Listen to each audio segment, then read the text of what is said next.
It is time for another professional match of StarCraft 2, and what I got for you today is a Zerg vs Terran played on Odyssey LE.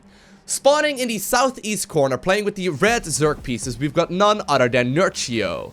And his opponent, spawning in the cross position and playing in blue, he goes by the nickname of Alive, and in this match he will be playing with the Terran pieces.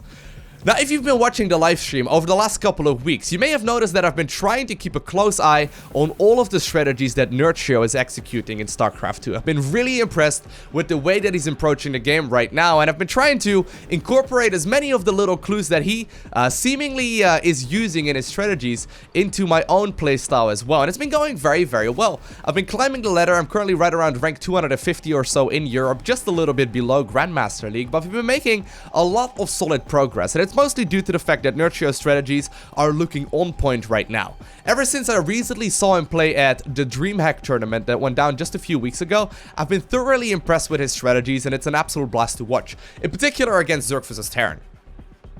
So one of the newer developments for Zerg vs Terran is the fact that a lot of Terran players are opening up with a seemingly old strategy. For the longest time, Terran players would just simply focus on the 16 Marine drop, they would transition into a third command center, and the game would sort of settle down from there. And I felt very, very comfortable personally against that style. However, over the last couple of weeks, there's been a wide variety of strategies that Terran players have been executing. From like double Hellion openers, to quick Banshee openers, to Raven aggression, into, a lot more 2-base pressure as well. And usually it's pretty tough to say exactly what the Terran player is going for.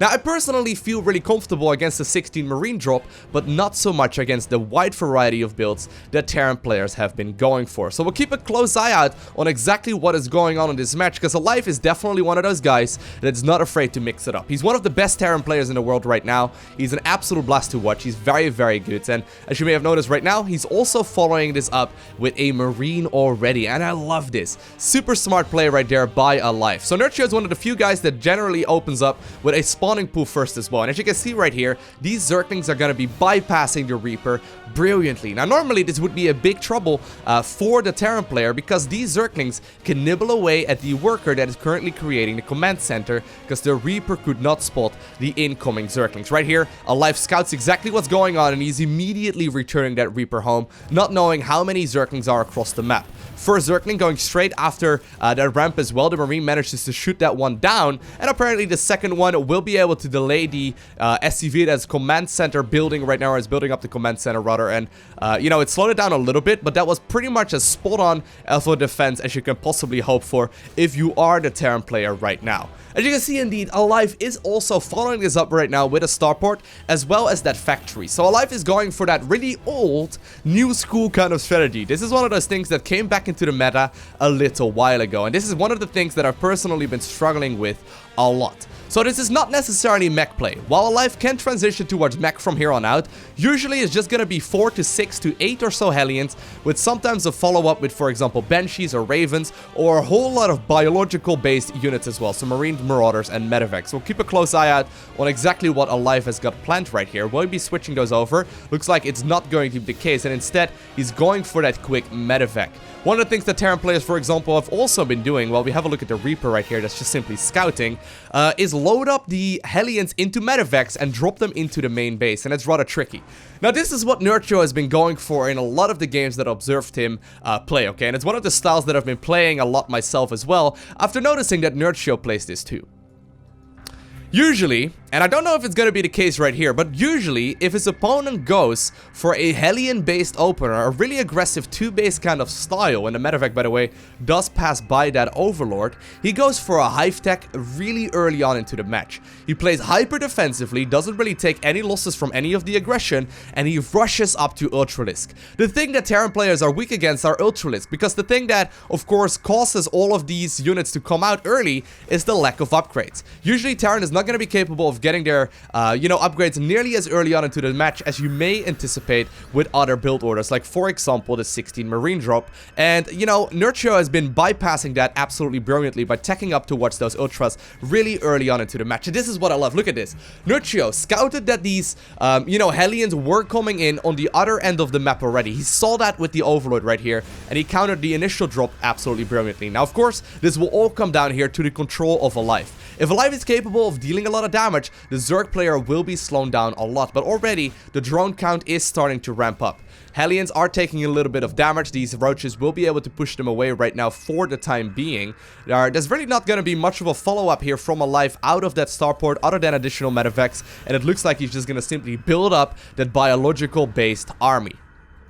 Glider reconstitution going down right now for Nerchio. So far, his defense has been spot on, and that's what's been really impressing me about his strategy in general. I don't want to sound too much like a fanboy right here, but as a Zerg player for many, many years myself, I've been really impressed in the way he's defending against all the different kinds of aggression. You gotta keep in mind, he scouted that his opponent opened up rather aggressive, and yet he only made like 4 roaches and like, you know, 2 sets of Zerglings, I think is what it was. Maybe actually only a single set of Zerglings. Very, very little defense while building up that economy. It's a very tough thing to do as a Zerg player. Although, in this instance, he's not going for that melee upgrade, but instead researching the missile as well as the carapace. Alive did already finish up his stim pack upgrade here as well. And he's actually got a really powerful push going for those siege tanks as well. Siege tanks, very, very smart follow-up. He's going to be capable of dealing a lot of damage with those if he manages to put them into the correct position. Third command center also done right now, so he's going to be capable of getting a lot of workers and so far really building up that economy, only really using a handful of units there in the early stages to do a little bit of damage. Now the roaches are trying to push in right now. You don't need to siege up that tank because look at that, these roaches are forced back home just with a single stim from those marines. A lot of damage actually being dealt here already, but you can see the hive is already underway. 6 minutes into the game and the hive has already been started. This is usually what Nerchio seems to do. He's building up that 3-base economy, not really going up to a 4th base all too soon whatsoever, but instead he just starts making a lot of roaches, Zerglings, and Ravagers while teching up towards the hive, pressuring his opponent. And while he's not looking to close the game out right now, by fighting here, you seem to be capable of containing the Terran player. Rather than having to deal with all of the units on your end of the map, you just simply buy yourselves a lot of time to go up towards that Ultralisk cavern. We'll see if that's going to be the case right now as well, because Nerchio indeed seems to want to move up this ramp.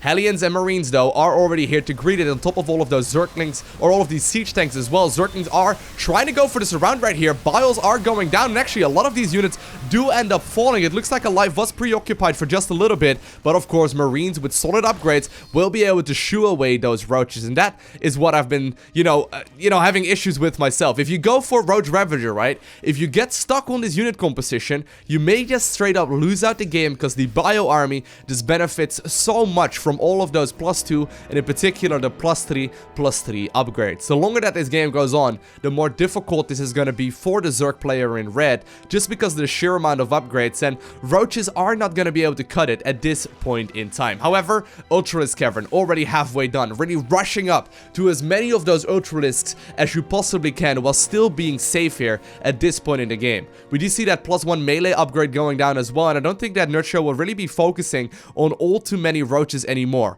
He's probably looking to try and do as much damage with these Ultralisks as he possibly can.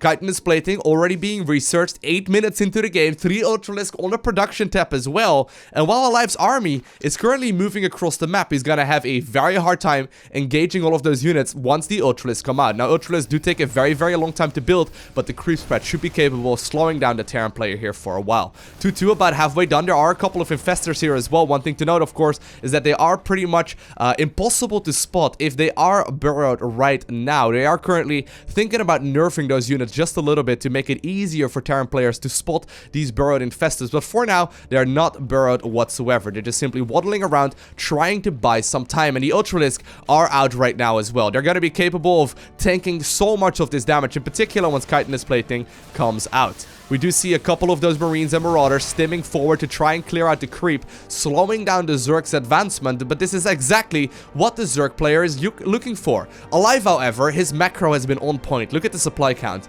All of a sudden, he's ahead in that supply, and he's waiting for his 2-2 to finish. He wants to just simply contain the Zerg player for the time being, slow push with the army that he's got, and fight when 2-2 finishes up. We do also have that armory research coming in right now that will do a lot of damage. However, a surround may very well be set set up right now by the Zerg player in red. More and more creep spread, however, is being, you know, killed here on the other end of the map. But look at that. A massive surround can very quickly be set up here, or just simply a counterattack. There are a lot of Terran units, however, available to defend here. And while that siege tank is not quite sieged up with a beautiful fungal growth, Nerchio is taking out a huge chunk of this army, and this may very well trigger the rest of this fight, or force rather, to come back home as well. Very, very nice little bit of control there, catching the Terran player off guard. +1 attack, however, just about to finish up for the siege tanks, and that does make them significantly more powerful, also against all of these Ultralisks. More and more production, however, here as well for the Terran player. He's macroing out so many units, and currently, he is indeed ahead in that army supply.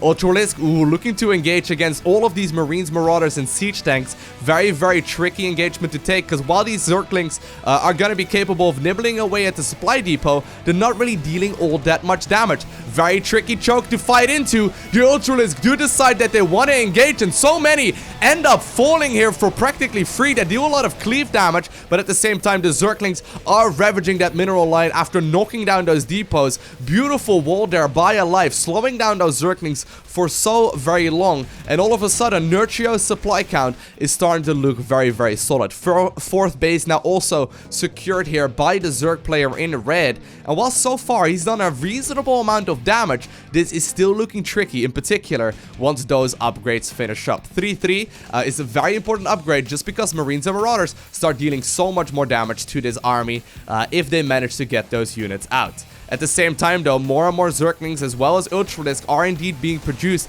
Very few Banelings available. However, the Zerglings are trying to set up the surround. Ultralisk will be able to cleave away at that army, and that is all she wrote. Nerchio getting a brilliant surround there on all of those units from Alive, and all of a sudden, that game is over very, very quickly. Gotta hand it to Alive though. Alive did that brilliantly. I mean, his macro was on point. He was definitely outproducing his opponent there for the majority of the time. But with one misstep, right? And with properly upgraded Ultralisk and Zerglings, it's very, very difficult to take the engagement. If you are interested in me making a video about this style from Nerchio, let me know down below. This is basically the safest way to rush up to watch Ultralisk at higher level of play. I mean, maybe if you are somewhere lower up on the ladder, you may be able to get your Ultralisk out even faster. But generally speaking, by playing and posturing the way that Nerchio does in this particular match, you can get your Ultralisk out safely by right around 8 to 9 minutes or so, and with some proper upgrades, you can indeed close out games like this as well. So if you are interested in me making a video where I discuss this strategy in depth, let me know down below in the comment section of the video, because I love talking about games. I mean, I'm a bit of a nerd, I'm most definitely interested in that. Other than that, if you enjoyed watching, do make sure you hit that like button as well. I want to thank you very much so for watching. Have an amazing day, do not forget to smile, alright? And I will see you in the next one.